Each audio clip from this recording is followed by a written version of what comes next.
My husband told his friends, "I doubt this crappy marriage can last another year. She's not my guy anymore."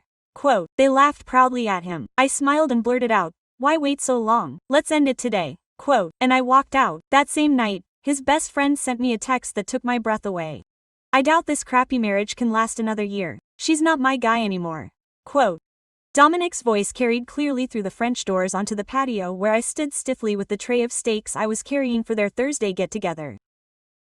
Through the glass I saw Nathan, Trevor, and Marcus raising their glasses in approval. Their high-pitched, congratulatory laughs were as they sat on my patio furniture drinking wine from my wine cellar, eating what I had cooked on the patio of the house I had paid for, toasting my husband's declaration that I was less than him. Nathan even stood up to pat her on the back, saying something about how she deserved better. I set the tray down on the patio table, my hands steady, even though every cell in my body screamed they hadn't seen me yet. For 30 seconds I stood there watching my husband receive applause for planning to leave me, beaming with pride as his friends validated his contempt for the woman who had built everything around them. Before we continue, thank you for being here and for diving into Ruby's story. If you believe no one should be belittled for their success, hit that subscribe button. It's free and helps more voices like hers get heard. Now on. The steaks continued to sizzle on the tray as I stood still behind the column. Through the glass doors, Trevor refilled our glasses with the Chateau Margaux he was saving for our anniversary next month. Marcus had his feet up on the footrest I'd ordered from Italy when we renovated the patio last spring. They seemed so comfortable in the space I'd created, so at home with the success I'd built as they celebrated my husband's decision to leave me. "Since when do you feel that way?" Nathan asked, leaning in with that interest guys show when they know they're about to hear juicy gossip. "For months," Dominic replied, swirling his wine with the gesture of someone who learned from YouTube videos. "And no, seriously, ever since Ruby closed the deal with Morrison Industries, she thinks she single-handedly saved the company. The ego she's been running on lately is unbearable." The deal with Morrison Industries, the one I pitched single-handedly while Dominic was at a golf tournament in Palm Springs, the one that took 17 meetings, 3 redesigns, and completely changing our service offerings to win. The deal that now generates 40% of our revenue and that got 3 more Fortune 500 companies to sign with us. "You built that company from nothing," Marcus said with the confidence of someone who's never seen a single financial report. "She only got lucky with a couple of good quarters." I saw Dominic nodding, accepting that version of the story as if it were true, as if he hadn't been unemployed when we met, as if I hadn't turned my freelance into an agency while he failed over and over again. The crypto platform that lost $60,000, the meal kit service that never took off, the meditation app that couldn't compete with the free ones. Each failure ate away at the savings I'd built while he swore the next idea would be the good one. Trebor got up to grab another bottle from the wine fridge I'd installed in the outdoor kitchen. "You need someone who values what you bring to the table, Dom. Someone who understands that being a visionary isn't about doing the day job. Being a visionary." That's how Dominic described himself at dinner parties. While I was managing the actual growth of the company, he was corralling people with his theories of disruption while I closed deals, managed the team, and took client calls at midnight. She talked about leadership while I led, strategy while I executed, success while I achieved it. "Ruby has changed," Dominic continued in that victim tone he must have practiced. "She used to support my dreams. Now all she does is give me numbers, revenue, margins. She doesn't understand that business is about more than spreadsheets." Nathan let out a laugh that echoed through the patio I designed with the landscaper. "She looks like one of those office workers with no vision. Just execution. Just execution. The execution that took us from a home office to a downtown office with 23 employees. The execution that allowed Dominic to drive his BMW, wear designer suits, play golf at the club, and hold these Thursday meetings where he apparently talked about how low I had fallen." My phone vibrated in my pocket. Message from Sarah, our head of development. "Morrison Industries is crazy about the new campaign proposal. They're signing the extension tomorrow." "You nailed it again." Tomorrow I had the most important meeting in the company's history, a contract that would double our revenue and put us on the map. And here was my husband, my partner, the man whose name was next to mine on every document, telling his friends that our marriage was a joke. "The thing is," Dominic said, pouring himself another drink, "the fourth one counting, is that I have everything documented. Every decision he makes without consulting me, every time he embarrasses me with the team. My lawyer says I have a case for half the company or more." His lawyer Derek Pun from the country club, the one who introduced me as just a Rocket BT buddy, had been meeting to divide up what I was building while I was building it. "There you go," Trebor said, raising his glass again. Have it ready before he knows it. He won't see it coming, Dominic said with the confidence of wine and the chorus of his friends. Ruby thinks she's so smart with her presentations and contracts, but she doesn't understand the real game at play here. The real game, the game where he planned to destroy me while I slept in my bed, ate at my table, and lived off my success. The game where he had convinced his friends and probably himself that I was the lucky one in this marriage. I reached for the tray of steaks, already cold and ready to be reheated. Through the glass I saw the four of them. These men who had eaten at my table dozens of times, who had hosted parties at my home, who had benefited from my hospitality, all the while apparently believing that I was beneath their friends' level. The Thursday meetings made sense. They weren't poker games or strategy talks, they were sessions to plan my humiliation. Every week, while I worked late or traveled on business, they fed Dominic's illusions, inflated his ego, and helped him create a story in which he was the victim of an ungrateful wife's success. I pushed open the French doors with the tray still in my hands, the steaks cold and forgotten. Heads turned toward me in unison. Laughter cut off mid-breath. Dominic. The crystal glass stopped halfway to his lips. The golden liquid glistened in the patio lights I'd hung last summer. The silence was so thick you could hear the distant hum of the neighbor's pool filter. Ruby. Dominic's voice cracked on my name, changing from confident narrator to caught-up teenager in a single syllable. Why wait a year? I calmly set the tray on the coffee table, using the same tone I use when firing failing suppliers. Let's finish this today. I wouldn't want you to suffer for another 12 months married to someone so beneath you. Nathan's face went white. Trebor suddenly found his phone very interesting. Marcus took a step back and almost knocked over the citronella candle he'd lit earlier to ward off mosquitoes. But Dominic, my husband of 12 years, the one who had sworn to love and respect me in front of 200 guests, stared at me with his mouth half open, speechless for the first time in his life. I turned and walked through the French doors, leaving them frozen in their guilt. My footsteps echoed on the wood as I headed straight for the bedroom. Behind me, nervous whispers, chairs scraping against concrete, the panic of guys who were not just gossiping, they were plotting. In the master bedroom closet was my set of Samsonite suitcases, a gift I'd given myself after closing our first $1 million deal. I pulled out the largest one and opened it on the bed we'd shared in this house for the past 5 years. My hands moved with surgical precision.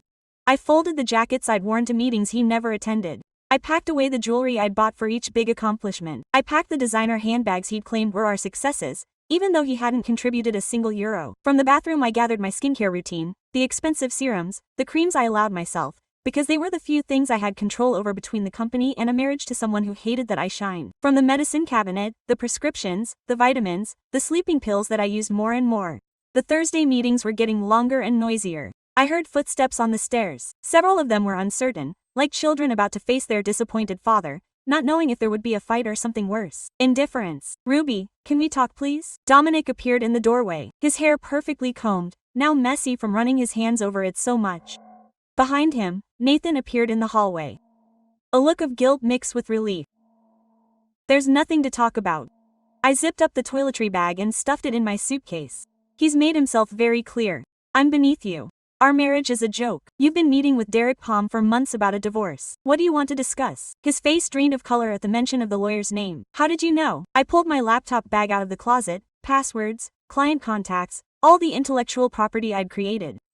Just like I know about the bank account you opened in January, just like I know you tell potential investors I'm crazy and my ego is hurting the company. Non stepped forward, and something in his face made it all click. The fault wasn't just tonight's, it was older, deeper. It was you. I stared at him. The anonymous text from an hour ago. Go through your husband's Thursday meetings. You need to know what he says about you. Dominic turned to his best friend, his face twisted with a rage I'd never seen him direct at anyone but me. You warned her? Nathan squared his shoulders, and for the first time since I'd known him, he looked like an adult and not a perpetual frat boy. I've been sending him screenshots for 3 weeks, Dom. Every group message where you talked about hiding assets, every conversation about Project Gaslight, every time you bragged about taking half of what Ruby built while painting her as the villain. Project Gaslight. I let out a humorless laugh. You actually named it like a military operation instead of just, up my life. Trevor and Marcus had come upstairs, drawn in by the drama they'd helped create. They lingered in the hallway like actors forgetting their lines. Their old cockiness evaporated in the face of real-life consequences. Thursday meetings, Nathan continued. Voice firmer. They were never poker. They were planning sessions. Dom was telling us about his latest tactic to document your instability. Photos of you working late to say you were neglecting the marriage. Recordings taken out of context, making a case that you were the problem while he was the long-suffering husband who put up with it all. I folded the last dress, the red one from the Christmas party, where Dominic gave a speech about our shared success while I knew it hadn't contributed anything to the quarterly numbers. And you played along. We thought. Marcus began and fell over, realizing there was no way to finish that sentence without sounding awful. You thought I confronted everyone who had eaten at my table, whose birthdays I remembered, whose women I consoled in their crises, that I was funny, that I deserved it for having the audacity to succeed. Silence filled the room, heavy, suffocating. Dominic clenched and unclenched his fists, searching for words that would save the day, but we both knew they didn't exist. There was no taking back what I had heard. There was no erasing 3 months of plotting my downfall. There was no retreating. She's not on my level, when the proof of who I was, what level, surrounded us. The house I bought with the money I earned. I closed the bedroom door with a soft click that sounded louder than any slam. The wheels of my suitcase squeaked across the hallway carpet as it passed the wall of wedding photos. Each frame a monument to promises that were worthless to Dominic. Behind them, loud voices, Dominic venting his fury at Nathan, the friend who had finally developed a conscience. After 3 months of complicity, the building's elevator descended with tortuous slowness, giving me too much time to think about what I was leaving behind. Not just the house or the marriage, but the version of me that believed love was endless compromise, that downplayed her accomplishments so as not to hurt a fragile ego, that paid bills while pretending not to see her husband plotting her downfall with his Thursday conspirators. The Marriott downtown gleamed against the night sky, its glass facade reflecting the city I had conquered client by client while Dominic played at being an entrepreneur. I stepped inside, walking straight through the lobby, not looking like a woman on the run. The receptionist, a young woman with a kind gaze and a professional smile, asked no questions when I requested an executive suite for a week, paying with a card Dominic didn't even know existed. My emergency fund made up of bonds that I never mentioned because I learned years ago that financial independence is oxygen in a suffocating marriage. The 23rd floor suite overlooked the financial district, where tomorrow I would have to face the executives of Morrison Industries, pretending my life hadn't just fallen apart. Floor-to-ceiling windows framed the city lights that were just starting to come on as night fell. The space was clean and perfect, with no memories embedded in the furniture, no ghosts of better times in the corners, no trace of 18-year-old whiskey or fake laughter. My phone had been buzzing since I left the house. Dominic's name kept popping up. First the scolding, "Are you exaggerating? Come back already." Then the manipulation, "You misunderstood. We need to talk." The fake apology, "I didn't mean it that way." And finally the threats, "You're going to sink the company with this little act. The investors will leave if they find out." I left him on the bathroom counter and turned on the shower. The water came out hot, filling the room with steam under the jet. With a pressure that my home shower never had, I let the weight fall on me all at once. 12 years. 12 years of building a life with someone who had spent months collecting evidence for a war one didn't know existed. The tears came mixed with the water, the soap bouncing off the counter where no one could hear them. I stayed there until the water got cold, my skin wrinkled and my eyes puffy, until I cried not only from the betrayal, but from the humiliation of not having seen him sooner. All those Thursday nights preparing food for his meetings. All those mornings kissing him before going to appointments he claimed to support. All those presentations where he posed next to me, stealing credit for work he never did. I had been acting in a play where everyone knew the ending except me. I came out of the bathroom wrapped in my hotel bathrobe. The sun had set. The city from above seemed smaller, more manageable, like a problem solved with the right strategy. I ordered room service not because I was hungry, but to remind myself how to take care of myself without thinking about someone else's tastes. Salmon, not steak, Pinot Grigio, not bourbon, a chocolate dessert. Because Dominic's sweets were unnecessary calories and I had forgotten how unnecessary it felt. Patricia Winters answered on the second ring. Although it was after 9, her voice had the assurance of someone waiting for the call. "I was expecting you, Ruby. Nathan Blackstone sent me a summary 2 hours ago." I stopped halfway with my fork. "Nathan reached out to you 2 hours ago. He wants to make sure you have everything you need to defend yourself at the firm. He's prepared to testify under oath about Dominic's financial manipulation and conspiracy to fabricate evidence of instability." Patricia's tone was formal, as if husbands plotting to destroy their wives were any given Tuesday. "You can be in my office by 8. Bring everything. Bank statements, company records, message history." I hung up and spent the next 3 hours sorting through files on my laptop, creating folders with the same detail that had made the company great. Dominic's failed projects. Documentation of every dollar I'd put into his dreams. $60,000 in crypto, $40,000 in meal kits, $30,000 in the meditation app that never came out. Contributions to the company. Every contract I'd negotiated. Every client I'd brought in. Every night I'd work while his office was dark. Financial manipulation. I'd get what Nathan was going to deliver soon. At midnight, a knock at the door made me freeze. Through the peephole, Nathan was standing in the hallway, smaller than I'd ever seen him, 3 cardboard boxes stacked in his arms, his usual cockiness gone, replaced by something that resembled genuine shame. I answered it without a word and stepped aside to let him in. He dropped the boxes on the coffee table and stood in the middle of the suite, hands in his pockets like a kid caught stealing. "I'm sorry," he said. "Finally. I know it doesn't fix anything, but I need you to know that watching him poison everyone against you while you kept the company afloat has been eating me alive for months." "And why did you keep following him for so long?" I asked, wanting to truly understand how someone could watch week after week of this manipulation and just keep quiet. He sank back into the chair, running his hands through his exhausted hair. "At first I thought he was just venting. You know how guys complain about their wives, but then it became something else. He started taking notes of your calls, screenshots of your messages taken out of context, making up a whole story where you were the bad guy and we let it slide." I opened the first box. Folders in Dominic's handwriting. Financial discrepancies. Evidence of emotional instability, asset documentation, printed emails I'd sent him about normal operations with his interpretations. A late-night message turned into marital abandonment. A request to review contracts turned into controlling behavior, twisting every interaction to feed a narrative that only existed in his head. "This started in January," I said, holding up a 5-month-old folder. "He's been planning this since the beginning of the year." Nathan nodded without looking at me. "Just after closing Samsung. That's when he really changed. He used to be able to pretend you were equals, but that contract made it clear who was boss. His ego couldn't take it." The second box was worse. Photos. Me in my office at 10 p.m., taken from the window. Screenshots of my LinkedIn posts about growth, underlined with comments about my narcissistic need for attention. Even photos of my sister Claire's birthday dinner, where my 2 glasses of wine were proof of alcoholism. "He asked us to collaborate," Nathan continued. VZ barely audible. "Trebor was tasked with monitoring whether you had lunch with male clients. Marcus trawled your networks looking for something to twist. He assigned me to monitor your relationship with the team, looking for inappropriate professional boundaries." The third box was the toughest, financial records, but not just ours. Dominic had set up a shell company, an LLC in Delaware, even contacting our clients about a new project he was launching soon. The name on the paperwork, Morrison Strategic Solutions, was similar enough to our Morrison Digital Innovations to confuse anyone, but different enough to claim coincidence. The phone buzzed with a message from Sarah. "Emergency. Dominic just sent an email to the entire staff saying you're in a mental health crisis and he's taking control."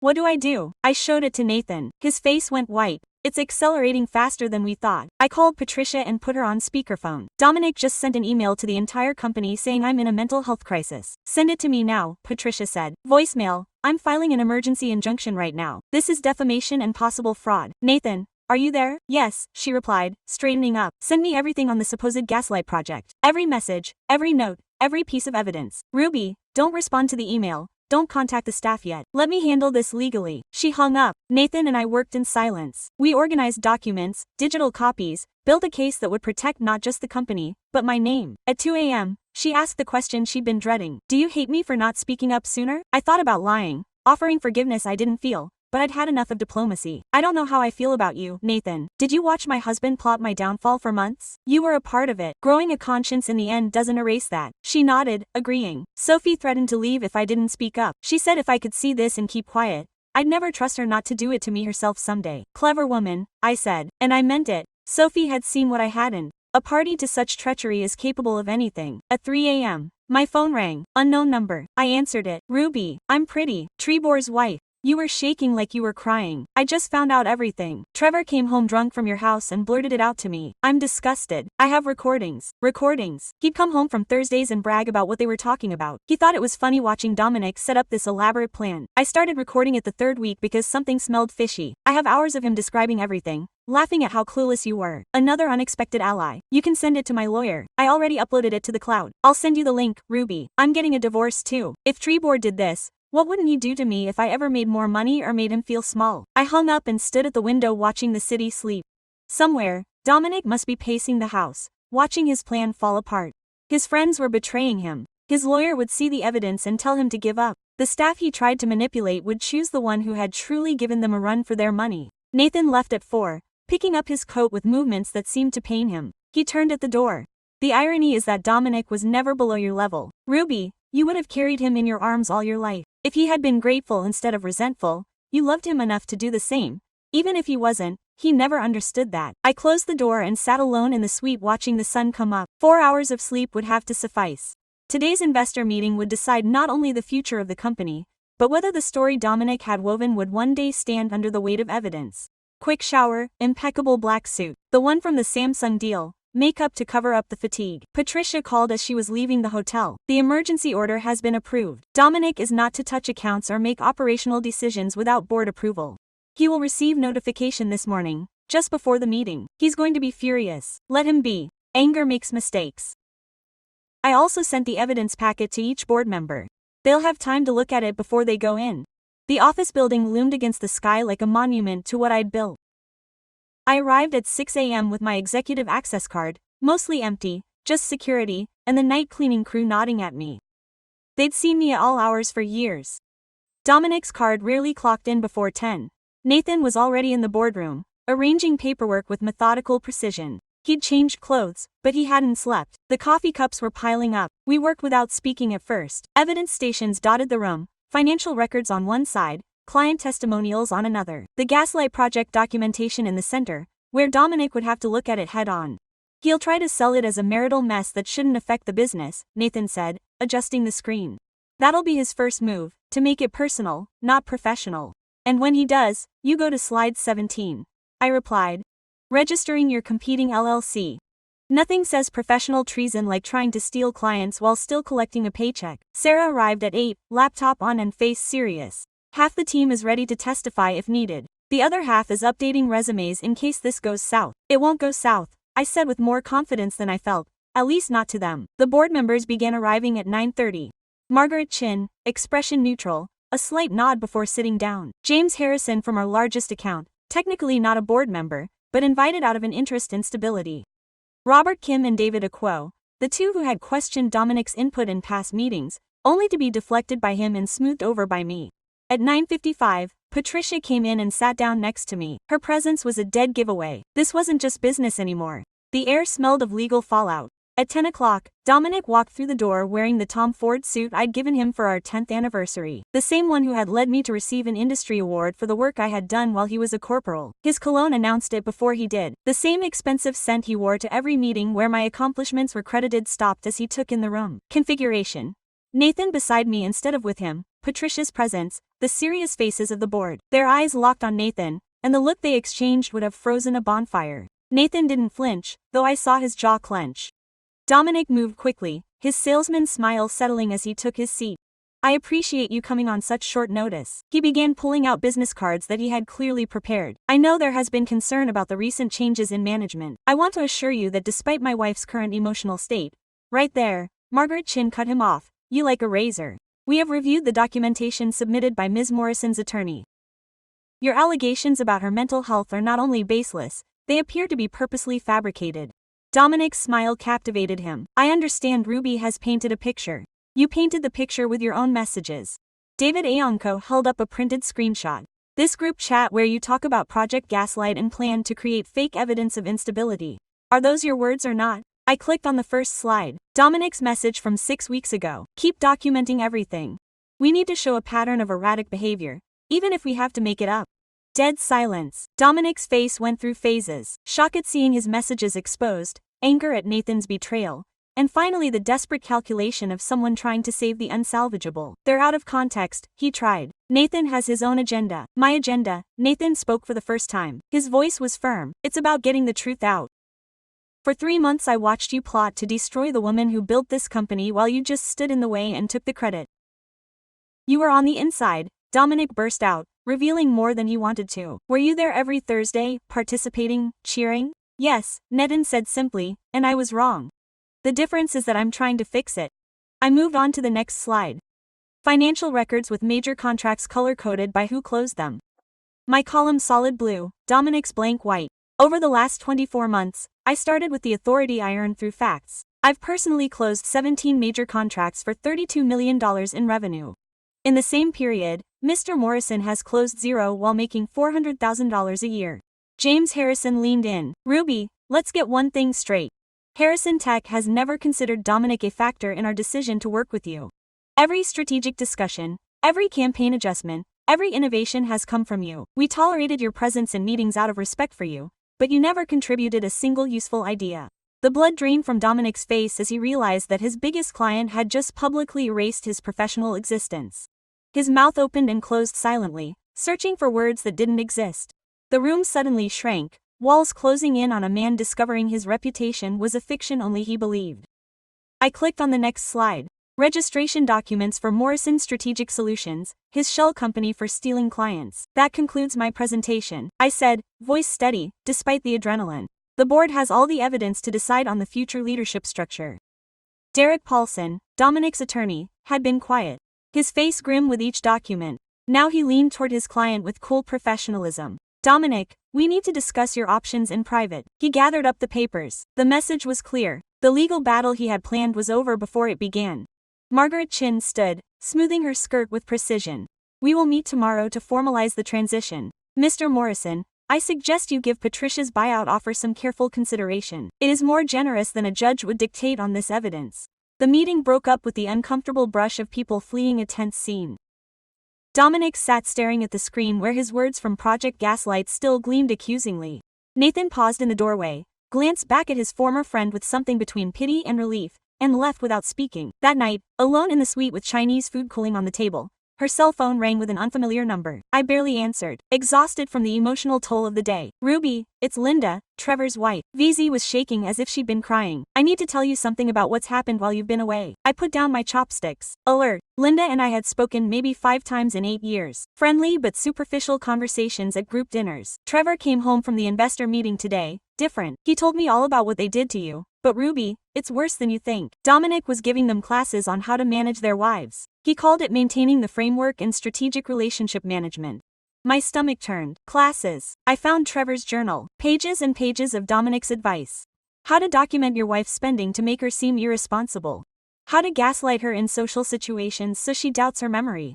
How to position yourself as the rational one while portraying her as emotional and unstable. Trevor had been using this on me for months, and I thought I was going crazy. The parallel destruction of marriages. Dominic wasn't just planning my downfall, teaching his friends how to undermine their own women's trust and credibility.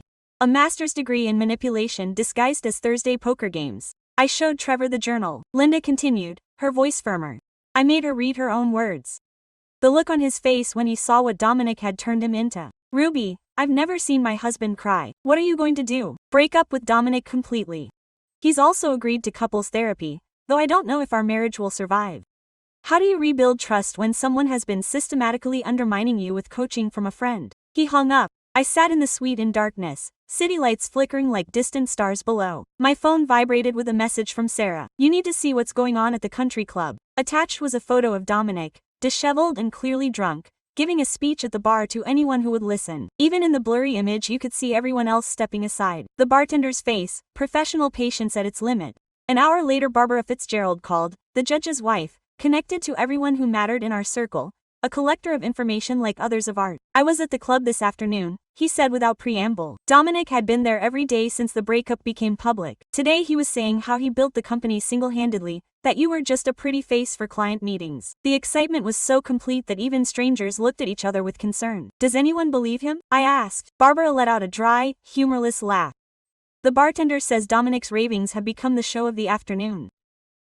They call it story time with Dom and bet on what he'll come up with next.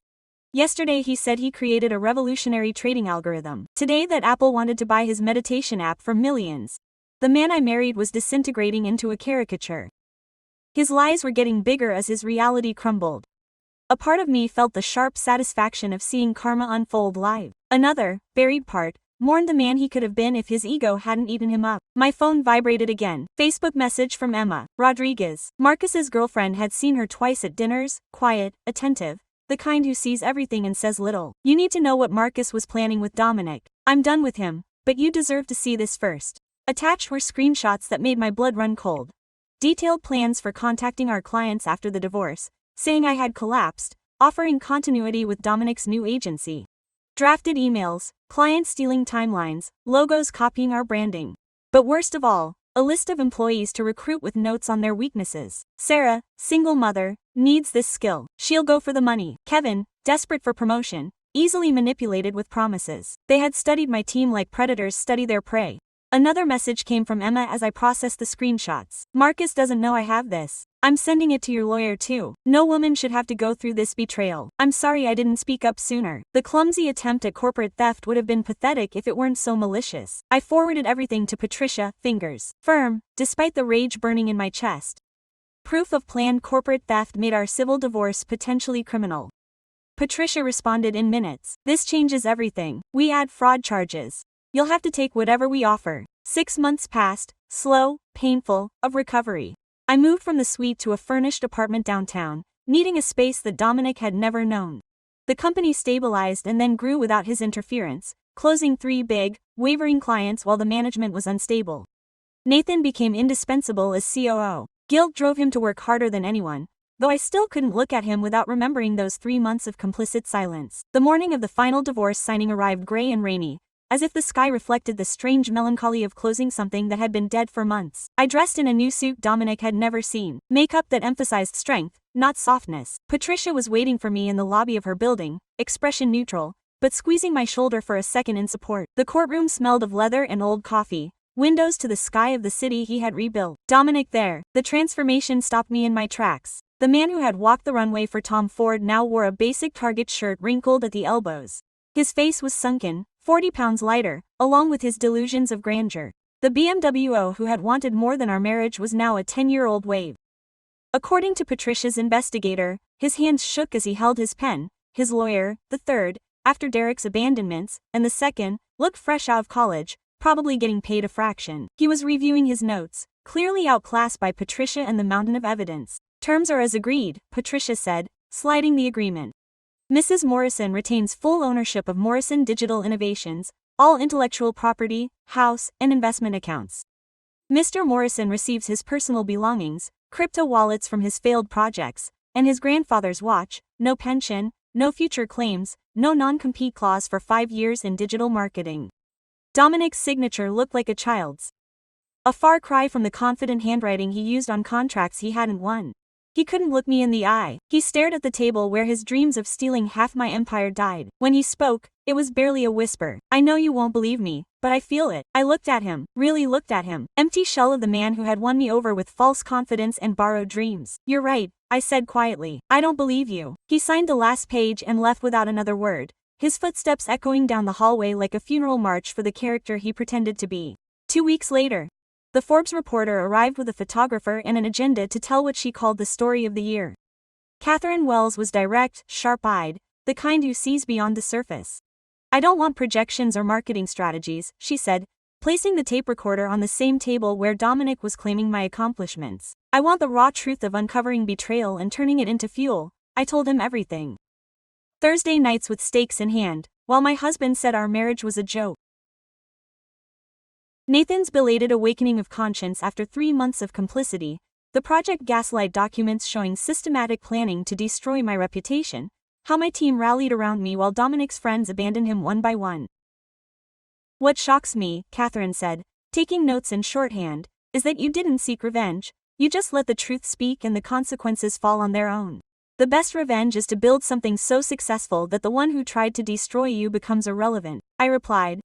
Dominic thought I was beneath him. He now works at a startup in Buffalo. While I'm running a $12 million company, the universe has its own justice. The article came out under the headline How Ruby Morrison Built a Digital Empire While Divorcing Herself from the Burden, and it got 2 million views in its first week. My inbox filled with messages from women with similar stories, thanking me for showing them what it was like to survive and thrive. A month after the divorce, a handwritten letter arrived at the office from Buffalo. Dominic's handwriting, now shaky where it had once been confident, filled 3 pages with what he believed to be an apology, but even in his remorse the illusion was still there. He spoke of our success, of how he helped build the company, of being a victim of circumstance rather than the architect of its downfall. He even suggested that when emotions cooled, we could talk about him consulting for the company. His expertise, he said, could still be of value. I tucked the letter into a folder I labeled proof closed and locked it in the bottom drawer of my desk. Not because she needed it, but as a reminder that there are people who can stand amidst the ruins of their own making and still believe they're the stars. The company Christmas party was at Benso's, the Italian place where Dominic used to brag to clients about how much he hadn't won. I booked the entire upstairs to celebrate not just the numbers but our collective survival. Sarah organized it all, perfect wines, tables separated by the loudest talkers. As the meal slowed and the wine began to loosen tongues, Sarah rose to her feet for a toast. She had expected some revenue or contracts. Instead, she raised her glass with tears. To survival, she said, and to leaders who earned their jobs instead of stealing them. The toast hung in the air as glasses clinked upstairs. Then, suddenly, our CFO Margaret stood up. She was shaking with an emotion I hadn't seen in her in 5 years. While we're sharing, she clutched her glass like an anchor. My ex convinced me I sucked at numbers. With a master's degree in accounting, I double-checked my calculations, questioned every sum, and made me doubt myself to the point of almost quitting the profession. It took me 2 years of therapy after the divorce to see that it bothered him that I earned more than him. Kevin, the head of development, clearing my throat. My college girlfriend used to introduce me as the computer guy when I was creating the app that she later sold to Microsoft. She said real jobs wore suits. The stories poured out like water from a burst dam. Everyone in that room had been belittled by someone who claimed to love us. We were no longer just colleagues, we were survivors of the same war on different fronts. The night stopped being a corporate party and became something deeper. Recognizing that Dominic's behavior wasn't unique, just another verse of a tired old song that too many of us had had to listen to. 11 months later the invitation arrived on cream paper with gold lettering. Nathan and Sophie's wedding. I hesitated whether to go. The wound of their complicity still stung, even if it helped in the end, but Sophie called in person. Her voice was warm and sincere. "You saved us both," she said, telling Nathan from becoming someone I couldn't love and me from marrying that someone. The ceremony was at a vineyard on the outskirts of town, vines stretching toward mountains painted purple by the sunset. I sat 3 rows back, close enough to see, not so close that I could feign a friendship we no longer had.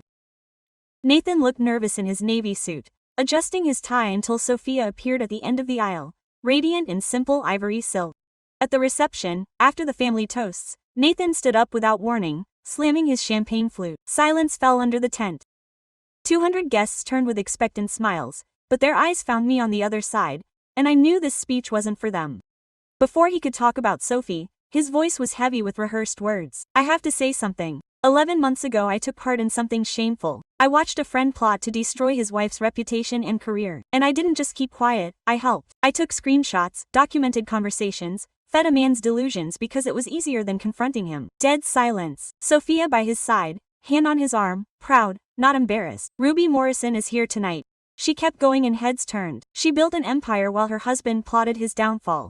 She showed grace as I found my conscience at the last second. But the real heroine is my wife Sophie, who told me that night that if I didn't tell Ruby immediately she was leaving. She said, and I'll never forget it, "If you can watch this and keep quiet, how do I know you won't do it to me one day?" The applause started slowly and grew to a roar. Sophie kissed Nathan's cheek, whispered something that made him smile, and I raised my glass in acknowledgement of an apology I hadn't expected but somehow needed. Later, as the band played and couples danced under string lights, Sophie found me at the bar. "She tortures herself with those 3 months," she said quietly. "She wakes up wondering what would have happened if she'd spoken up sooner." "What happened happened," I replied. "And I meant it. We all got where we were supposed to be." 3 weeks later, planning Mom's 70th birthday party became my focus. The country club coordinator, the same one who had organized our anniversary 2 years earlier, didn't mention the irony as we selected menus and flowers. The grand ballroom would host 80 guests, 3 generations of Morrison women and those who had carried us through triumphs and disasters. The night of the party, Mom stood center stage in elegant blue, surrounded by her sisters, my cousins, my niece Lily, who had just won a programming contest. Watching them, I saw the evolution of our family. Grandma's generation, told to be grateful for every opportunity. Mom's, working twice as hard for half the recognition. Mine, fighting for equality while juggling tradition, and Lily's, simply expecting justice as her birthright. Mom pulled me aside by the dessert table. The champagne made her more sincere. "I saw it, you know," she whispered, "how Dominic belittled your accomplishments. He took the credit. I should have said something. Why didn't you?" She looked at my father, steady and loyal after 45 years. "We were taught that marriage was private, that meddling did more harm than good. I was wrong, watching you rebuild, watching you succeed. I should have spoken up when he started belittling you. Maybe I wouldn't have listened," I admitted, Sometimes you have to find the truth for yourself. One Tuesday afternoon, 3 weeks after Mom's shower, I was selecting olive oil at Whole Foods when I saw Dominic in the pasta aisle, comparing store brand prices with the attentiveness of someone counting every dollar. His Target suit had seen better days, the hem of his pants a little frayed. The ring I'd put on it 5 years ago was gone, leaving a pale mark on his tan line. He looked up. Our eyes met amidst 15 feet of organic produce and broken promises. For a second he started to approach, mouth opening as if to speak, but something in my face, not hate, not rage, just utter indifference, stopped him cold. I looked at him as if he were transparent and went back to reading oil labels. He abandoned his half-full cart in the aisle and quickly exited, shoulders hunched like someone fleeing the scene of a crime. I kept shopping, adding to the dinner I was hosting that weekend for potential investors in my second company. A project Dominic would read about in business magazines he could no longer afford. If Ruby's story of betrayal to triumph had you hooked until the last line, hit like now. My favorite moment was when she stared him down in the supermarket. Pure silent power. What was yours? Let me know in the comments and don't miss any more stories of strength, justice, and sweet redemption. Subscribe and hit the bell so you don't miss a single video.